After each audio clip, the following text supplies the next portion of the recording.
আপনার বেবি কি ঠিকমতো গ্রো করছে? বেবির গ্রোথের জন্য টামি টাইম খুব ইম্পর্টেন্ট।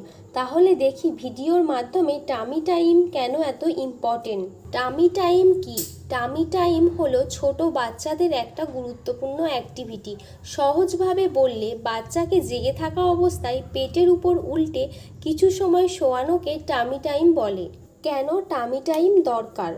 মাথা ও ঘাড় শক্ত হয়, হাত কাঁধ পিঠের মাসেল ডেভেলপ হয়, বাচ্চা পরে ঘোরা ও হামাগুড়ি দেওয়া বসা এগুলো শিখতে সাহায্য করে, মাথা চ্যাপ্টা হয়ে যাওয়ার ঝুঁকি কমে। কখন শুরু করবেন?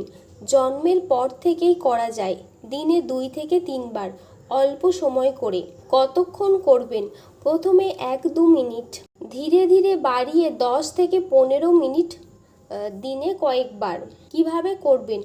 বাচ্চাকে নরম ম্যাটে বা বিছানায় পেটের উপরে শোয়ান, সামনে খেলনা বা নিজের মুখ রাখুন যাতে সে তাকায়। সব সময় নজরে রাখবেন, কখনো একা ছেড়ে দেবেন না। যদি বাচ্চা কাঁদে জোর করবেন না, ধীরে ধীরে অভ্যাস করান। আপনি কি আপনার বেবিকে টামি টাইম করাচ্ছেন? কমেন্টে জানাবেন। আর যদি না করান তাহলে আজ থেকেই আপনার বেবিকে টামি টাইম করানো শুরু করুন।